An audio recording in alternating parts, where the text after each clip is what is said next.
الحمدللہ رب العالمین والصلاة والسلام علی محمد الامین اعوذ باللہ من الشیطان الرجیم بسم اللہ الرحمن الرحیم۔ خواتین و حضرات، ہم سورہ انعام کی آیت 151 سے درس کی ابتدا کر رہے ہیں۔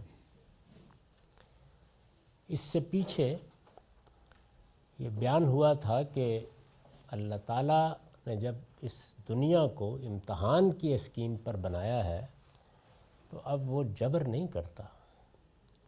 اس وجہ سے یہ استدلال کہ ہم نے اگر فلاں چیز پہ غلطی کی ہے یا مثلاً شرک کو اختیار کر لیا ہے یا مثال کے طور پر کسی چیز کو حرام قرار دیا ہے، ہم اگر غلط ہوتے تو اللہ ہمیں روک دیتا، اس کی تردید کی ہے اور یہ کہا ہے کہ یہ بے بنیاد بات ہے۔ تم اس طرح کی چیزیں اپنے گمانوں کی بنیاد پر کہتے ہو، اس کے پیچھے علم اور عقل کا کوئی استدلال نہیں ہوتا۔ اگر تمہارے پاس کوئی دلیل ہے تو لے آؤ، اور تمہارے ہاں بھی اگر کوئی معقول لوگ ہیں تو ان کی شہادت طلب کر لو اور ان سے کہو کہ وہ آ کے بتائیں کہ کیا فی الواقع اللہ تعالیٰ نے یہ چیزیں حرام قرار دی تھی۔ اس میں بات یہاں تک پہنچ گئی تھی کہ یہ لوگ اگر ڈٹائی کے ساتھ آ کر جھوٹی گواہی بھی دینا شروع کر دیں تو اس کے بانی یہ ہے کہ اب اصلاح کی گنجائش ختم ہو گئی۔ اس وجہ سے پھر آپ اعراض کیجئے، ان کی بدعتوں کی کوئی پیروی کرنے کی ضرورت نہیں، ان کی کوئی بات ماننے کی ضرورت نہیں، اس لیے کہ یہ وہ لوگ ہیں جنہوں نے ہماری آیتوں کو جھٹلا دیا ہے، جو آخرت کو نہیں مانتے اور اپنے پروردگار کے ہمسر ٹھہراتے ہیں۔ آخرت کو نہیں مانتے یعنی حقیقت میں نہیں مانتے۔ آخرت کا اظہار تو لوگ کر دیتے ہیں کہ ہم اس پہ ایمان رکھتے ہیں، لیکن یہ بات کہ میں آخرت کو مانتا ہوں تو اس کا ظہور میرے رویے میں، میرے ذمہ دارانہ احساس میں، میرے اللہ تعالیٰ کے سامنے جواب دہی کے ساتھ کھڑے ہونے کی کیفیت میں ہونا چاہیے۔ اگر وہ نہیں ہو رہا تو اس کا مطلب یہ ہے کہ میں ہر چیز کو جھٹلا سکتا ہوں، میں آخرت سے بے پرواہ ہو کر دنیا کے مفادات کو سامنے رکھ کر جو چاہے کہہ سکتا ہوں، اور اسی کا پھر لازمی نتیجہ یہ ہے کہ میرے توہمات مجھے شرک اور بدعت تک بھی لے جاتے ہیں۔ تو یہ واضح کر دیا کہ ان لوگوں کی بات پھر سننے کے لیے آپ کان نہ دھریے، اس کی کوئی ضرورت نہیں ہے۔ اس کے بعد دیکھیے کہ سوال کر سکتا ہوں؟ جی ارشاد فرمائیے۔ جی عاطف بات کر رہا ہوں۔ یہ جبر سے متعلق ایک سوال تھا کہ اگر میں کسی کو دو آپشن دوں کہ تم اے بھی کر سکتے ہو بی بھی کر سکتے ہو، اور اس میں کوئی جبر نہیں ہے کہ چاہے تم اے کرو چاہے بی کرو، لیکن اس کو بتا دوں کہ اگر بی کرو گے تو بڑی سخت سزا ملے گی، تو اس میں جبر کا عنصر تو پہلے سے موجود ہے۔ کیا سزا کے بارے میں بتانا یا جزا کے بارے میں بتانا یہ آپ کے عمل میں جبر پیدا کر دے گا؟ یعنی جبر تو یہ ہے کہ میں نے آپ کے اندر کوئی کل رکھ دی ہے، میں نے آپ کو بنایا ہی ایسا ہے کہ کہہ تو رہا ہوں کہ آپ غلطی نہ کریں لیکن آپ غلطی کریں گے، یہ جبر ہے۔ یہ تو جزا و سزا کا بیان ہے۔ یعنی اس دنیا کے اندر جو آپ نے عدالتیں بنا رکھی ہیں وہ بھی اسی اصول پر جزا و سزا کرتی ہیں، تو پھر کیا یہ کہا جائے گا کہ اس میں جبر پیدا ہو گیا ہے؟ میں اپنے اختیار سے جرم کا ارتکاب کرتا ہوں، لیکن مجھے معلوم ہے کہ اس کا نتیجہ پاکستان میں، امریکہ میں، سعودی عرب میں، ملیشیا میں یہ بھگتنا پڑے گا۔ تو جبر نتیجے کے لحاظ سے کیسے ہو گیا؟ جبر تو اصل میں میرے عمل پر ہونا چاہیے۔ تو عمل تو میں نے آزادی کے ساتھ اپنے طور پر فیصلہ کر کے اپنے ارادے سے کیا ہے۔ تو میں یہ عرض کر رہا تھا کہ اس میں اب یہ بتا دیا کہ یہ جو بدعتیں ہیں ان کی، اس کی بنیاد کیا ہوتی ہے؟ خواہشیں ہوتی ہیں۔ چنانچہ ہم وہ نوٹ پڑھ رہے تھے، یعنی ان خواہشوں کی پیروی نہ کرنا جو انہیں شرک و بدعت کی اس ضلالت میں مبتلا کر دینے کا باعث ہوئی۔ یہ جو کہا نا کہ ان کی خواہشوں کی پیروی نہ کرنا، تو نتیجے کے لحاظ سے فرمایا ہے، کیونکہ وہ بدعتیں، وہ مشرکانہ اوہام، وہ حرمت حلت کے فتوے، وہ مبنی کس چیز پر ہیں؟ پیدا کہاں سے ہوتے ہیں؟ وہ اصل میں خواہشات سے پیدا ہوتے ہیں۔ اگر آپ غور کر کے دیکھیں تو جتنا کچھ بھی مذہب آپ کو مشرکانہ اوہام یا توہمات یا سپرسٹیشنز پر مبنی ملے گا، وہ انسان کے اندر سے یہیں سے پیدا ہوا ہے۔ علم اور عقل سے یہ چیز پیدا نہیں ہوتی۔ تو اگر آپ پیچھے کی ساری بحث دیکھیں تو گویا یہ بتایا ہے کہ اللہ تعالیٰ نے جو دین دیا ہے وہ علم پر مبنی دین ہے، وہ عقل پر مبنی دین ہے، وہ سچے استدلال پر مبنی دین ہے۔ اس کے مقابل میں جو چیزیں لائی جاتی ہیں وہ ظنون، اوہام، گمان، توہمات ہوتے ہیں۔ چنانچہ وہ جو انسان کی خواہشیں ہیں وہ اس چیز کے اندر کام کر کے نیا نیا دین پیدا کرنے کا باعث بن جاتی ہیں۔ تو ان کی بدعات جن میں یہ لڑ رہے ہیں اور جن کا یہ دفاع کر رہے ہیں، ان کے پیچھے جاؤ گے تو اس کا مطلب یہ ہے کہ ان لوگوں کے پیچھے جاؤ گے کہ جنہوں نے اللہ کی آیتوں کو جھٹلا دیا ہے، جن کا آخرت پر سچا ایمان نہیں ہے، اور جنہوں نے فیصلہ کر لیا ہے کہ وہ اللہ کے شریک ہی ٹھہرائیں گے۔ یہ بحث یہاں تک پہنچ گئی، اور یہ بتا دیا کہ یہ خواہشوں کے لفظ سے تعبیر کرنے کی کیا وجہ ہے۔ اس کی وجہ یہ ہے کہ جس چیز کے حق میں علم و عقل کی کوئی دلیل نہ ہو، اس کی دلیل ہمیشہ خواہش ہوتی ہے۔ آپ کسی آدمی سے جب پوچھتے ہیں کہ بھائی آپ یہ بات جو کہہ رہے ہیں تو آخر کیا چیز ہے، آپ تجزیہ کر کے بتاتے ہیں کہ نہ علم اس کا تقاضا کرتا ہے، نہ عقل اس چیز کا مطالبہ کرتی ہے، آخر یہ بات کرنے، کہنے، اس کو اختیار کرنے کا باعث کیا چیز ہو گئی؟ تو آپ دیکھیں گے کہ پیچھے صرف اہوا ہوں گی۔ یہ خواہشیں ہیں جو ہمارے جذبات سے پیدا ہوتی ہیں، جو ہماری نفرتوں سے پیدا ہوتی ہیں، جو ہمارے محبتوں سے پیدا ہوتی ہیں، جو ہمارے تعصبات سے پیدا ہوتی ہیں۔ یہ پیدا ہوتی ہیں ان بہت سے ماخذ سے، لیکن جب یہ پیدا ہو جاتی ہیں تو پھر ان کا ہدف یہی ہوتا ہے کہ کوئی ایسی چیز اب پیدا کرنی ہے، کوئی چیز ایجاد کرنی ہے کہ جو ہماری اس خواہش کی تسکین کر سکے۔ آپ اگر غور کر کے دیکھیں گے تو فلسفیانہ طور پر بھی جتنی بدعات پیدا ہوئی ہیں، اسی طرح مشرکانہ مذاہب میں جتنی بدعات ہیں، اور خود مسلمانوں کے اندر جتنی بدعات ہیں، وہ ہمیشہ یہیں سے پیدا ہوتی ہیں۔ اسی وجہ سے ان کا استدلال کیا ہوتا ہے؟ استدلال یہ ہوتا ہے کہ یہ چیز ہمارا کرنے کو جی چاہتا ہے اور یہ چیز اچھی ہے، یعنی گویا آپ کی خواہش نے ایک اچھے کام کو بھی دین میں داخل کر کے بدعت کے مقام پر پہنچا دیا۔ کچھ پوچھنا چاہ رہے ہیں؟ سوال یہ تھا سر، یہ جب کہا کہ جو شرک کرتے ہیں اور اس کو ڈیفینڈ اس طریقے سے کرتے ہیں، قرآن نے اس کو تبصرہ کیا محض گمان ہے، ہم یہ دیکھتے ہیں کہ فلسفے اور سائنس نے اس طرح حیاتیات میں ارتقاء کا ایک اصول مانا اور جو کافی حد تک ریلیونٹ نظر آتا ہے۔ اسی طرح انسانی فکر کے اندر بھی وہ یہی اصول دریافت کرتے ہیں بعض آثار اور قدیم فاسلز کے ریکارڈ سے کہ شرک سے اس کی ابتدا ہوئی ہے۔ اور اسی طریقے سے مثلا ایک مقدمہ ہے کہ امیزون کے جنگلات ہیں جہاں کوئی تہذیب نہیں پہنچی، وہاں بھی شرک ہو رہا ہے۔ تو یہ علمی مقدمہ پیش کیا جاتا ہے، محض خواہش یا قیاس آرائی نہیں ہے، بلکہ ماضی کے آثار سے، تاریخ سے شرک کو ثابت کیا جاتا ہے کہ انسان کی ابتدا شرک سے ہوئی۔ یہاں زیر بحث ہے شرک اور بدعت کہ وہ کہاں سے پیدا ہوتی ہے۔ یہ جو علمی تحقیق ہے یہ کیوں کی جا رہی ہے، اس کے پیچھے کیا محرکات ہیں؟ وہ نہ شرک ہے، نہ بدعت ہے، وہ الحاد ہے۔ وہاں ایک اور خواہش ہے، یعنی وہ بھی تجزیے کا تقاضا کرتی ہے کہ وہ کیسے پیدا ہوئی ہے۔ کائنات ایک پروردگار کی بنائی ہوئی ہے، اس کو اس نے وجود بخشا ہے، ہم اس کو نہیں ماننا چاہتے۔ یہ لگتا ہے کہ یہ تو گویا مذہبی لوگوں کی بات مان لینا ہوا نا۔ تو جب یہ خواہش پیدا ہو جاتی ہے تو پھر اس کے بعد ہم چاہتے ہیں کہ ایسی چیزیں دریافت کریں یا چیزوں کی ایسی توجیہ کریں کہ جس کا نتیجہ یہ نکلے کہ مذہب بھی انسان کی ایجاد ثابت ہو جائے۔ موجودہ زمانے میں جس فکر سے الحاد پیدا ہوا ہے وہ بنیادی طور پر ارتقائیت کی فکر ہے، یعنی اس کا مطلب یہ ہے کہ یہ جو کائنات ہے اس کے اندر دو ہی چیزیں ہیں نا، مادہ ہے اور ذہن ہے۔ تو ذہن در حقیقت خود مادے ہی کا نتیجہ ہے، اس کی تالیف کا نتیجہ ہے، اس سے پیدا ہو گیا ہے۔ جو آئیڈیلزم کی اور میٹیریلزم کی مشہور بحث ہے اس میں زیادہ تر فلسفی چونکہ آئیڈیلزم ہی کے قائل ہیں، مثالیت پسند ہیں، تو وہ اسی مقدمے کو مانتے ہیں کہ آپ نے جو کچھ بھی دنیا کے اندر پیدا کیا ہے وہ ذہن سے وجود پذیر ہوا ہے، لیکن اس کے بالکل برخلاف یہ ہے کہ مادے سے ہر چیز وجود میں آئی ہے۔ تو تجربی ذہن یہ کہتا ہے کہ مادہ ہی سامنے نظر آتا ہے، ذہن بھی اس کی تشکیل ہے۔ اب ذہن جب پیدا ہو گیا تو پھر اس نے خدا بھی بنا لیا، تو وہ بھی گویا نتیجہ ہے اس کا، اس کو ثابت کرنا ہے۔ یہ ایک مقدمہ ہے، اس کو ثابت ہونا چاہیے۔ اس کو ثابت کرنے کے لیے آپ بتائیں گے کہ دیکھیے جی آپ امیزون کے جنگلوں میں چلے جائیں، آپ فلاں جگہ چلے جائیں، شرک ہی شرک آپ کو نظر آتا ہے۔ اس کی تردید دیکھیے خود جدید سائنس نے کر دی۔ یعنی اب کیا صورتحال ہے، ہمارے پاس جو انسانی تمدن کے شواہد ہیں، یعنی جن کی بنیاد پر ہم یہ آراء قائم کرتے ہیں وہ 5-7 ہزار سال سے اوپر نہیں جاتے، اور بتایا جا رہا ہے کہ انسان کی عمر 3 لاکھ سال ہے۔ تو اب ابتدا کی بحث کیسے کریں گے آپ؟ تو خیر یہ چونکہ بات دوسری طرف نکل جائے گی قرآن مجید کے درس سے، تو اس وجہ سے اصل مدعا کی طرف آ جائیے۔ میں نے صرف اشارہ کیا، کسی اور موقع کے اوپر اس کی تفصیل کریں گے، اور ایمانیات میں بھی ہو جائے گی بڑی حد تک۔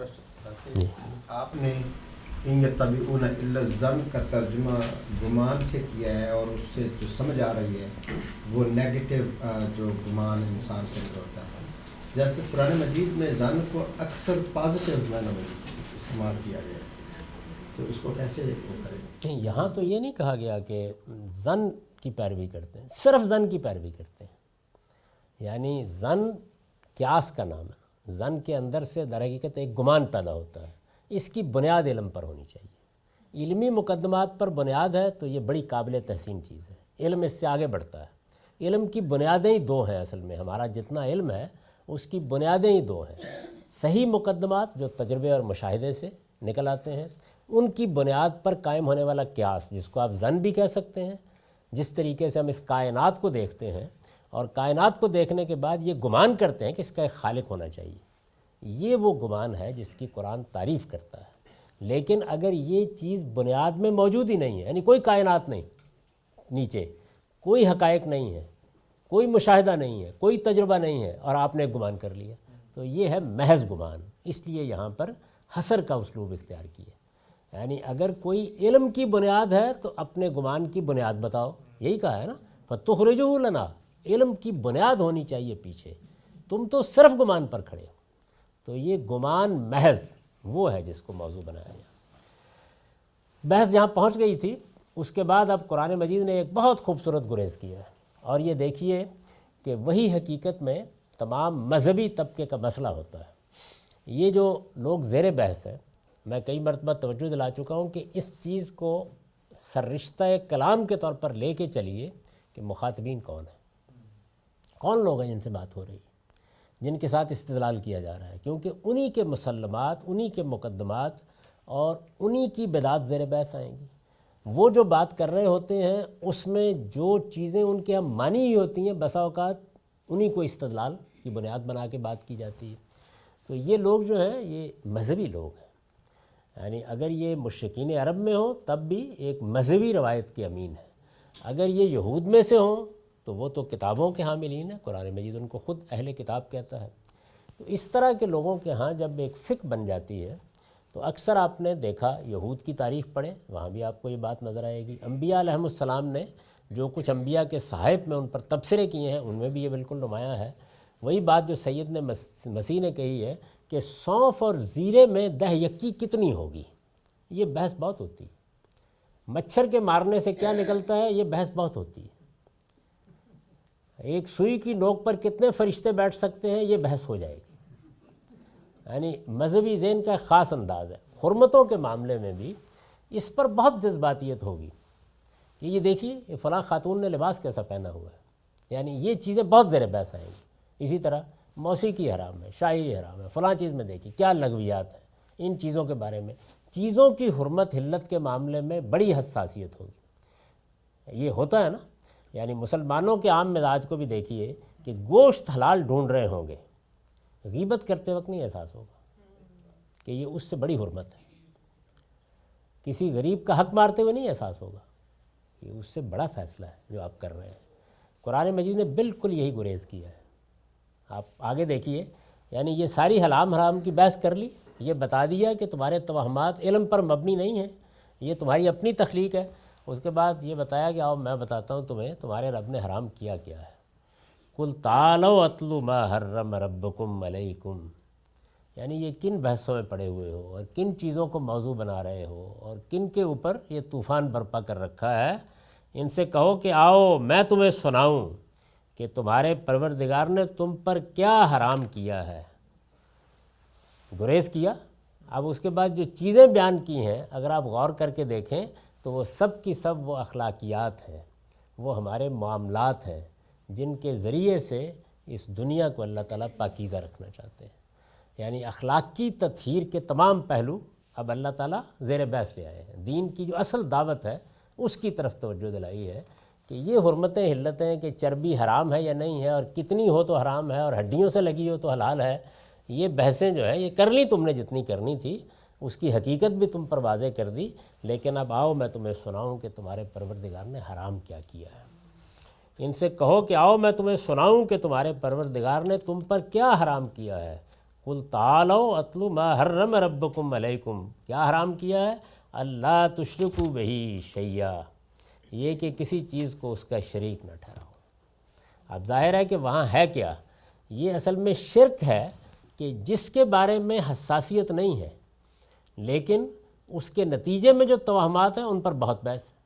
یہ بات کہ ہم خدا کا شریک ٹھہرا رہے ہیں، خدا کے مقابلے میں لا رہے ہیں، یہی صورتحال آپ کو عام طور پر مذہبی پس منظر کے لوگوں کے ہاں مل جائے گی۔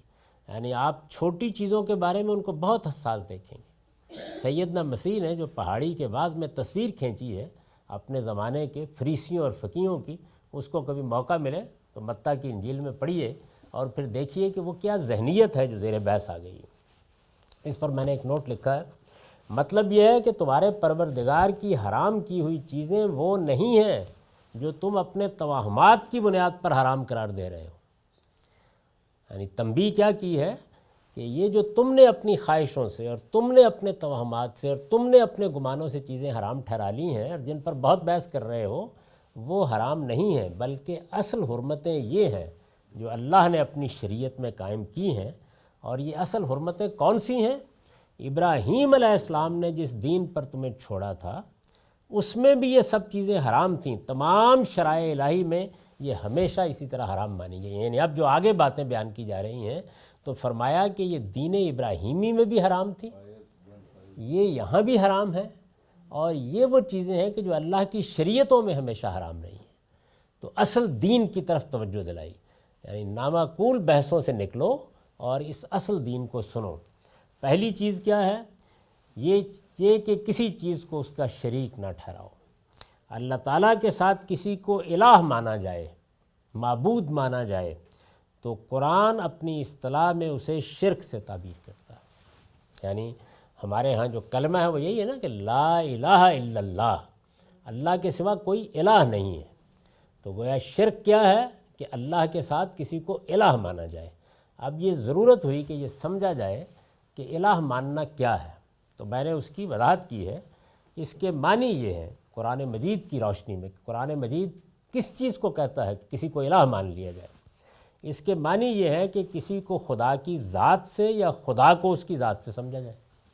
یعنی اس کائنات کا ایک پروردگار ہے، خالق ہے، اس کائنات کا بادشاہ ہے، اس نے ہمیں بنایا ہے۔ آپ یہ کہتے ہیں کہ فلاں اس کی ذات سے پھوٹا ہوا ہے، تو اس کا مطلب کیا ہے؟ اس کا مطلب یہ ہے کہ کسی نہ کسی درجے میں اس کی ذات کے اندر سے پھوٹنے کی بنیاد پر یہ بھی خدا ہوگا نا، کچھ خدائی کے اختیارات اس کے لیے ماننے پڑیں گے، اور یا خدا کو اس کی ذات سے سمجھا جائے۔ یعنی یہ گویا اس سے بھی پیچھے کہ اگرچہ خدا تو اس کائنات کا مثال کے طور پر فلاں ہے، لیکن بہرحال اس کے پیچھے بھی ایک مدر کوئین موجود ہے، یعنی کسی نے اس کو بھی پیدا کیا ہے۔ لم یلد و لم یولد میں جو نفی کی ہے وہ اسی بات کی ہے۔ یا خلق میں، یعنی تخلیق کرنے کے عمل میں، یا مخلوقات کی تدبیر امور میں کسی کا حصہ مانا جائے، اس کو بیان کیا قرآن نے، الا لہ الخلق والامر۔ یعنی آپ خلق میں کسی کو شریک مان لیں گے کہ تخلیق میں بھی فلاں نے مٹی پکڑائی تھی بناتے وقت، تو اب شرک ہو گیا۔ اور یا تدبیر امور، کائنات کی تدبیر امور جس طرح کی جا رہی ہے، یعنی مجھے پیدا کیا جا رہا ہے، میرے بارے میں کچھ فیصلے کیے جا رہے ہیں، میں کہاں پیدا ہوں گا، میری کیا شکل و صورت ہوگی، مجھے کیا خصائص دیے جائیں گے، میرے کیا اوصاف ہوں گے، یہ سب چیزیں جو ہیں یہ تدبیر امور سے تعلق رکھتی ہیں۔ یعنی اس کائنات کا نظم جو چلا رہا ہے وہی یہ سب فیصلے کر رہا ہے، تو ان فیصلوں میں کسی کو شریک مان لیا جائے، اور اس طرح کسی نہ کسی درجے میں اسے اللہ کا ہمسر بنا دیا جائے۔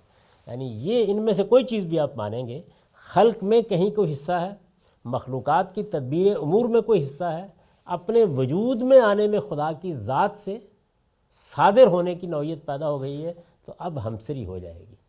تو اس کو تدریج سے وہاں واضح کیا، وَلَمْ يَكُنْ لَهُ كُفُوًا أَحَدٌ، اس کا کوئی ہمسر نہیں ہے۔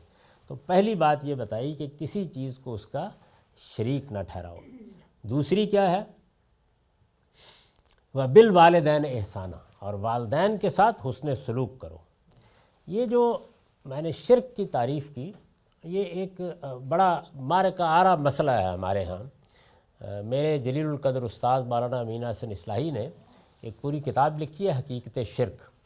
تو عام طور پر یہ کہا جاتا ہے کہ اللہ تعالیٰ کی ذات میں، اس کی صفات میں اور اس کے حقوق میں جیسے کہ وہ اس کے لیے ہیں کسی کو شریک ٹھہرایا جائے.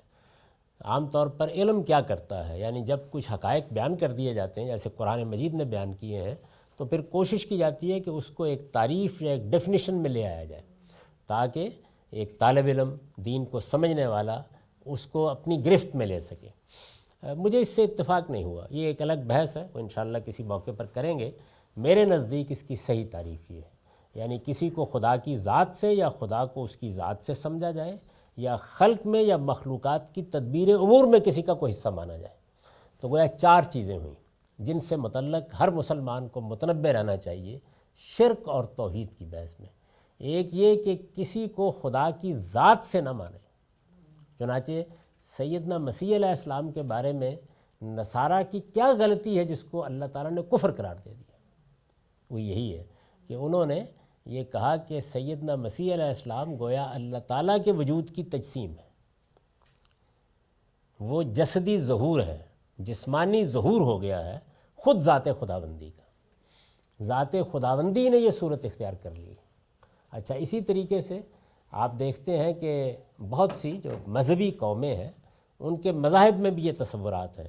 تو میں نے اس کے کچھ نمایاں پہلوؤں کو یہاں مختصر نوٹ میں جمع بھی کر دیا ہے، یعنی بتا دیا ہے کہ وہ کیا چیزیں ہیں کہ جو اس تعریف کے تحت آتی ہیں. پہلی صورت کی مثال، پہلی صورت کیا ہے؟ خدا کی ذات سے مانا جائے.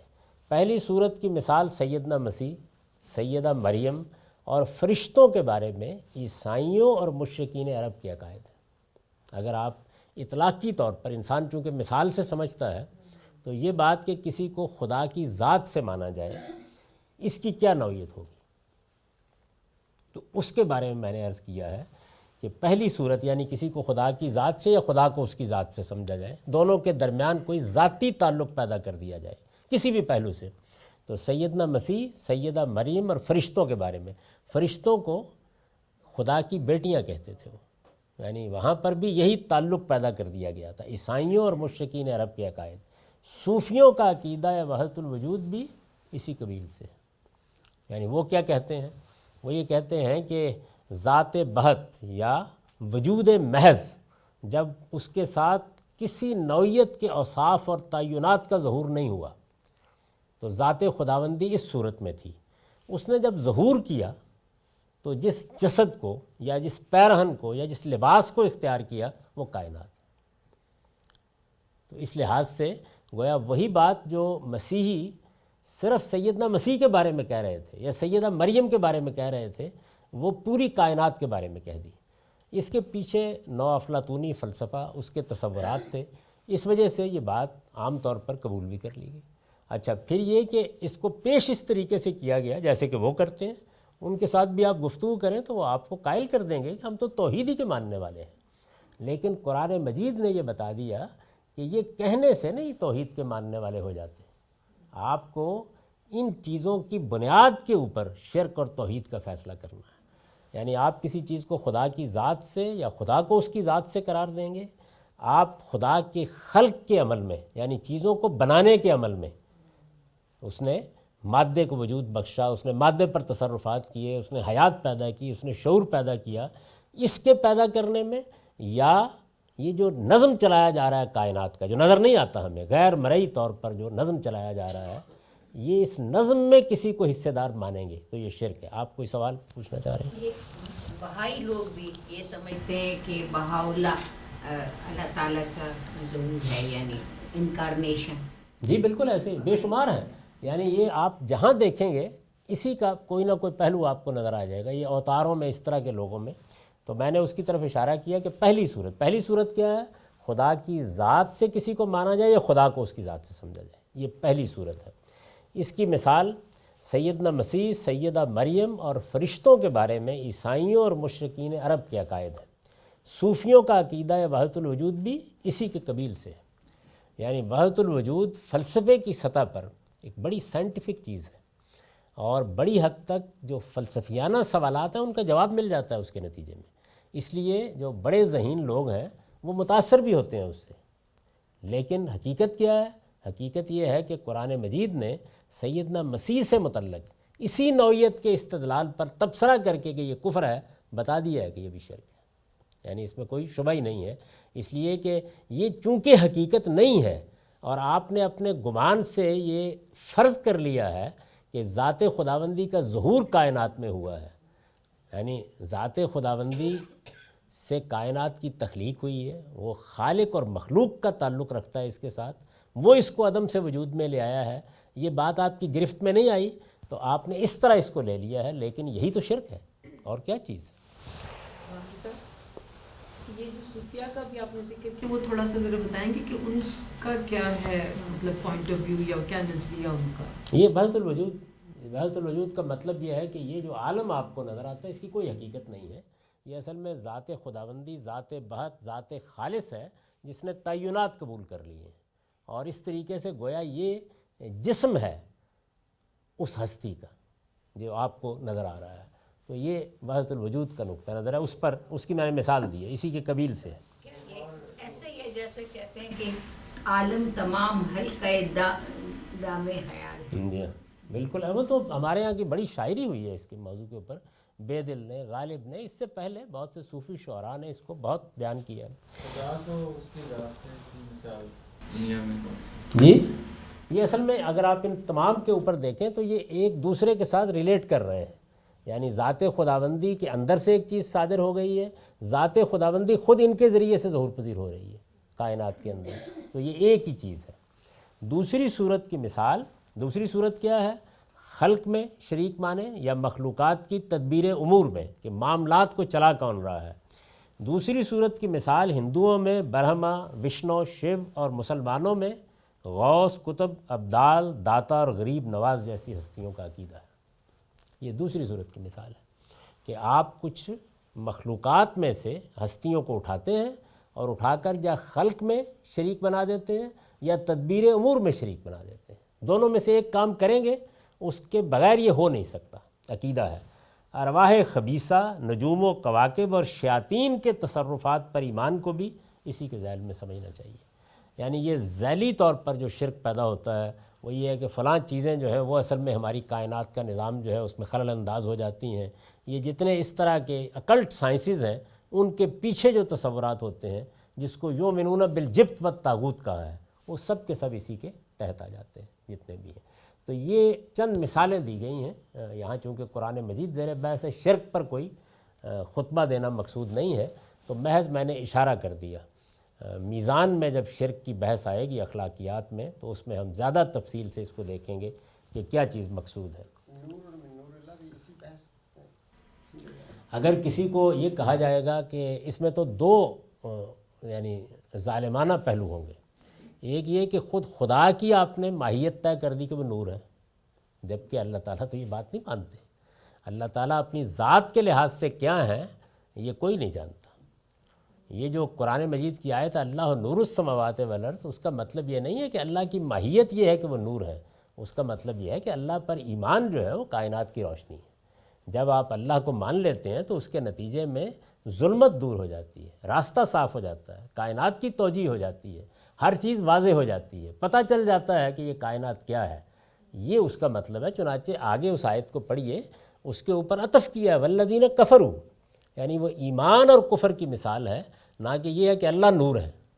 تو نور تو خود مادے کی ایک صورت ہے، یعنی اللہ تعالیٰ نے جو یہ دنیا تخلیق کی ہے اس میں مادہ ہے، اس کی ایک صورت وہ ہے جس میں آپ اس کو ٹھوس دیکھتے ہیں، دوسری صورت وہ ہے جس میں وہ انرجی کی فارم میں ہوتا ہے، تیسری وہ ہے جس میں وہ نور کی صورت اختیار کر لیتا ہے۔